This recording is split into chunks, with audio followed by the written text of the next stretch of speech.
Hi friends, welcome back to my channel Amma organic mushrooms. ಇವತ್ತಿನ ಬ್ಲಾಗ್ನ start ಮಾಡೋಣ. ಇವತ್ತಿನ ಬ್ಲಾಗಲ್ಲಿ ಏನಿರುತ್ತೆ ಅಂದರೆ ನಮ್ಮ ಮಶ್ರೂಮ್ ಬ್ಯಾಗಿಂಗ್ನ ಯಾವ ಥರ ಮಾಡ್ತೀವಿ ಅನ್ನೋ ಕಂಪ್ಲೀಟ್ ಪ್ರೊಸೀಜರ್ನ ನಾನು ನಿಮಗೆ ತೋರಿಸ್ತೀನಿ ಅಂತೇಳಿದ್ದೆ. ಇವತ್ತು ನಿಮಗೆ ಫುಲ್ ಪ್ರೊಸೀಜರ್ ಯಾವ ಥರ ಮಾಡೋದು, ನಾವು ಮಾಡ್ತಿರೋದು ವುಡ್ ಪೆಲೆಟ್ಸು, ಅದನ್ನು ಯೂಸ್ ಮಾಡಿಕೊಂಡು ಯಾವ ಥರ ಮಾಡೋದು ಅನ್ನೋ ಕಂಪ್ಲೀಟ್ ಪ್ರೊಸೀಜರ್ನ ನಾನು ನಿಮಗೆ ಇವತ್ತು ತೋರಿಸ್ತಾ ಇದ್ದೀನಿ. ಬನ್ನಿ ನೋಡೋಣ ಯಾವ ರೀತಿ ಮಾಡೋದು ಅಂತ. ನಾವು ಮಶ್ರೂಮ್ನ ಗ್ರೋ ಮಾಡ್ತಿರೋದು ವುಡ್ ಪೆಲೆಟ್ಸ್ನ ಯೂಸ್ ಮಾಡಿಕೊಂಡು.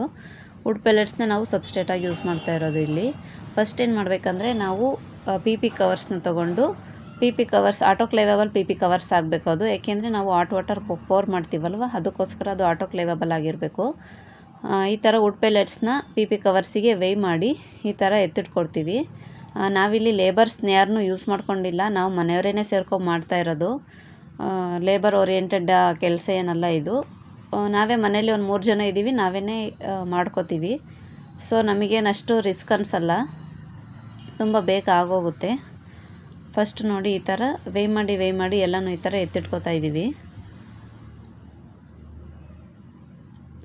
ಲೇಬರ್ಸ್ ಆದರೆ ಲೇಬರ್ ಸರಿಯಾಗಿ ಸಿಗಲ್ಲ, ಮತ್ತು ಹೇಳಿ ಟೈಮಿಗೆ ಬರಲ್ಲ. ಸೊ ಇವೆಲ್ಲ ಪ್ರಾಬ್ಲಮ್ ಅಂತ ನಾವೇ ಮಾಡ್ತೀವಿ.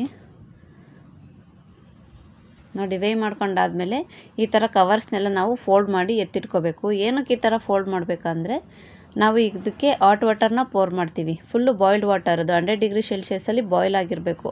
ಅಷ್ಟು ಹಾಟ್ ವಾಟರ್ ಇರಬೇಕು, ಅದು ಚೆನ್ನಾಗಿ ಕುದೀತಾ ಇರಬೇಕು. ಅಂಥ ವಾಟರ್ನ ನಾವು ಪೋರ್ ಮಾಡಬೇಕು, ಇದಕ್ಕೆ ಹಾಕಬೇಕು.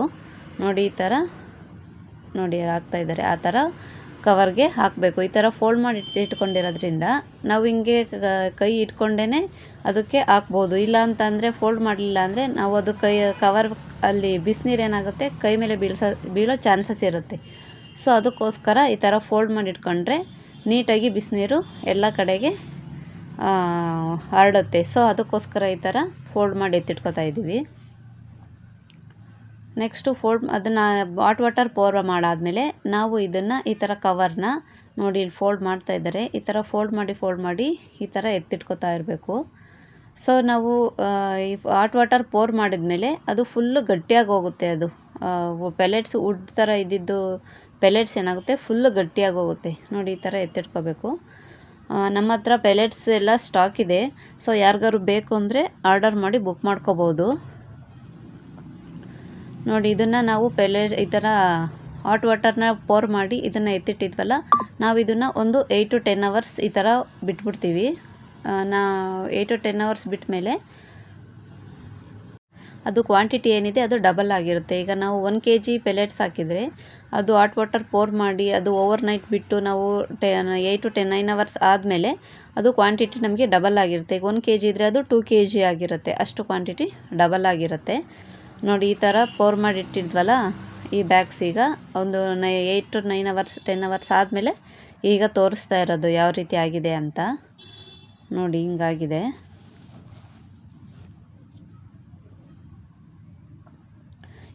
ಮತ್ತು ನಾವು ಇದನ್ನು ಸ್ಪಾನು ಕೂಡ ಅವೈಲೇಬಲ್ ಇದೆ. ಯಾರಿಗಾರು ಬೇಕಂದರೆ ಸ್ಪಾನ್ ಕೂಡ, ಆಯಿಸ್ಟರ್ ಮಶ್ರೂಮ್ ಸ್ಪಾನ್ ಇದು, ಯಾರಿಗಾರು ಬೇಕಂದರೆ ಬುಕ್ ಮಾಡ್ಕೋಬೋದು, ಸಿಗುತ್ತೆ, ಸ್ಟಾಕ್ ಇದೆ.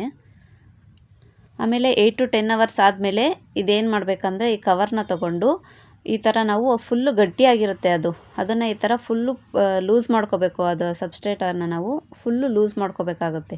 ಈ ಥರ ಮರಳು ಉಡಿಯಾಗಿ ಬರಬೇಕು. ಆ ಥರ ಅಷ್ಟು ಕಲಸಿ ನೀಟಾಗಿ ಅದನ್ನು ಸ್ವಲ್ಪನೂ ಗಂಟಿಲ್ದಂಗೆ ಈ ಥರ ಉಡಿಯಾಗಿ ಲೂಸ್ ಮಾಡ್ಕೋಬೇಕು, ಸಡ್ಲ ಮಾಡ್ಕೋಬೇಕು. ಹಂಗಾದರೆ ಮಶ್ರೂಮ್ ಚೆನ್ನಾಗಿ ಗ್ರೋ ಆಗುತ್ತೆ. ನೋಡಿ ಈ ಥರ ಮಾಡ್ಕೋಬೇಕು, ಫುಲ್ ಈ ಥರ ಉಡಿಯಾಗಿರಬೇಕು.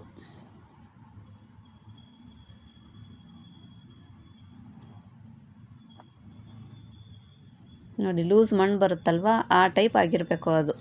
ಅಷ್ಟುವರೆಗೂ ನಾವು ಅದನ್ನು ನೀಟಾಗಿ ಸ್ಮ್ಯಾಶ್ ಮಾಡಿಕೊಂಡು ಲೂಸ್ ಮಾಡಿಕೊಂಡು ಈ ಥರ ಉಡಿಯಾಗಿ ಮಣ್ಣು ಕಾಣಬೇಕು, ಆ ಥರ ಮಾಡಬೇಕು ನಾವು.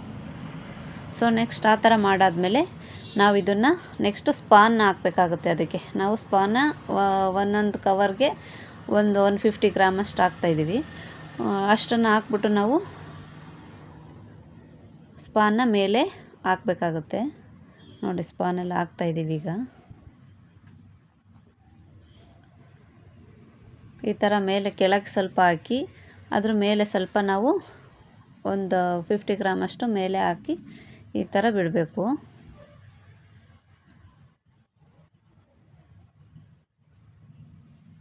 ನೆಕ್ಸ್ಟ್ ಏನು ಮಾಡಬೇಕಪ್ಪ ಅಂದರೆ ನಾವು ಅದನ್ನು ಫುಲ್ಲು ಏರ್ ಟೈಟ್ ಮಾಡಬೇಕು.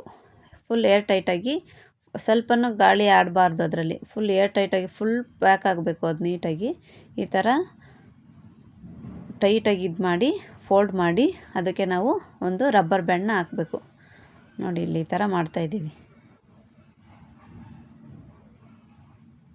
ಸ್ವಲ್ಪನೂ ಏರ್ ಅದು ಔಟ್ ಒಳಗೆ ಹೋಗಬಾರ್ದು. ಆ ಥರ ಫುಲ್ ಏರ್ ಟೈಟಾಗಿ ನೀಟಾಗಿ ಪ್ಯಾಕ್ ಮಾಡಿ ಈ ಥರ ಫೋಲ್ಡ್ ಮಾಡಿ ರಬ್ಬರ್ ಹಾಕಬೇಕು. ಸ್ವಲ್ಪನೂ ಅದು ಲೂಸ್ ಆಗಬಾರ್ದು ಕವರು. ಆ ಥರ ನಾವು ರಬ್ಬರ್ ಬ್ಯಾಂಡ್ ಹಾಕಬೇಕು. ಸೊ ಇದೆಲ್ಲ ಹಾಕಾದ್ಮೇಲೆ ನಾವು ಇದಕ್ಕೆ ಡೇಟ್ಸ್ನೆಲ್ಲ ಮೆನ್ಷನ್ ಮಾಡಿ, ನಾವು ಮಾಡಿದ್ದ ಡೇಟ್ನೆಲ್ಲ ಮೆನ್ಷನ್ ಮಾಡಿ, ಮತ್ತು ಬ್ಯಾಚ್ ನಂಬರ್ ಇದ್ದರೆ ನೀವು ಇವತ್ತಿನ ಬ್ಯಾಚ್ ಆದರೆ ಇವತ್ತು ಬ್ಯಾಚ್ ನಂಬರ್ ಏನಿದೆ ಅವತ್ತಿನ ಬ್ಯಾಚ್ ನಂಬರ್ ಹಾಕ್ಕೊಂಡು ಡೇಟ್ಸ್ನ ಎಲ್ಲ ಮೆನ್ಷನ್ ಮಾಡಿಕೊಂಡು ಅದನ್ನು ಈ ಥರ ಡಾರ್ಕ್ ರೂಮ್ಗೆ ಎತ್ತಿಟ್ಕೋಬೇಕಾಗುತ್ತೆ. ಡಾರ್ಕ್ ರೂಮಲ್ಲಿ ಈ ಥರ ರೋಪ್ಸ್ ಎಲ್ಲ ಮಾಡಿಬಿಟ್ಟಿರ್ತೀವಲ್ವ, ಸೊ ಅಲ್ಲಿಗೆ ನಾವು ಹಾಕಬೇಕಾಗುತ್ತೆ.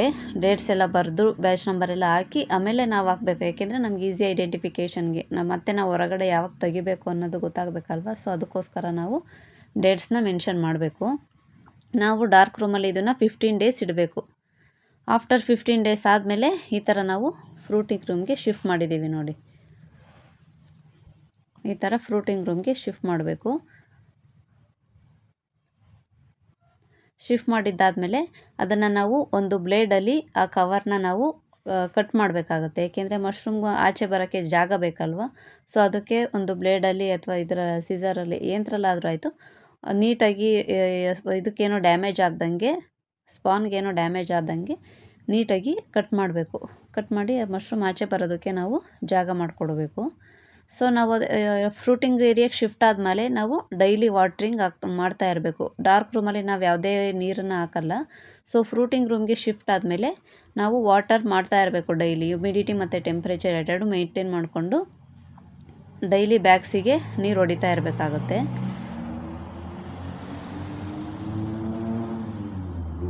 ನಾವು ಈ ಥರ ಸುತ್ತ ಗೋಣಿಚೀಲ ಕಟ್ಟಿದ್ದೀವಿ. ಏಕೆಂದರೆ ಬಿಸಿಲಿದ್ದಾಗ ಸ್ವಲ್ಪ ಟೆಂಪ್ರೇಚರ್ ಜಾಸ್ತಿ ಆಗುತ್ತೆ. ಸೊ ಅದನ್ನು ಕೂಲ್ ಮಾಡಬೇಕಲ್ವ, ಅದಕ್ಕೋಸ್ಕರ ನಾವು ಈ ಥರ ಸುತ್ತ ಗೋಣಿಚೀಲನ ಕಟ್ಕೊಂಡಿದ್ದೀವಿ. ನಾವು ಫ್ರೂಟಿಂಗ್ ಏರಿಯಿಂದ ಶಿಫ್ಟ್ ಆದಮೇಲೆ ಒಂದು 3 to 4 ಡೇಸ್ ಅಥವಾ 5 ಡೇಸ್, 1 ವೀಕ್ ಒಳಗಡೆನೇ ನಮಗೆ ಮಶ್ರೂಮ್ ಗ್ರೋ ಆಗೋಕ್ಕೆ ಸ್ಟಾರ್ಟ್ ಆಗುತ್ತೆ ನೋಡಿ. ಆಫ್ಟರ್ 3 to 4 ಡೇಸ್ ಆದಮೇಲೆ ಮಶ್ರೂಮ್ ಈ ಥರ ಬರುತ್ತೆ. ಅದನ್ನೆಲ್ಲ ನಾವು ಈ ಥರ ಹಾರ್ವೆಸ್ಟ್ ಮಾಡ್ಕೋಬೋದು ನೋಡಿ. ಹಾರ್ವೆಸ್ಟ್ ಮಾಡಿದ ಮಶ್ರೂಮ್ ಯಾವ ಥರ ಇದೆ ಅಂತ. ಆಫ್ಟರ್ ಹಾರ್ವೆಸ್ಟಿಂಗ್ ಆದಮೇಲೆ ನಾವಿದನ್ನು ಬಾಕ್ಸಿಗೆ ಹಾಕಿ ವೇಯ್ ಮಾಡಿ, ನಾವು ಪರ್ ಬಾಕ್ಸಿಗೆ ಒಂದು 200 ಗ್ರಾಮ್ನ ವೇಯ್ ಮಾಡಿ ಹಾಕ್ತೀವಿ. ಸೊ ನೋಡಿ ಈ ಥರ ಮಶ್ರೂಮ್ ಯಾವ ಥರ ಬಂದಿದೆ ಅಂತ.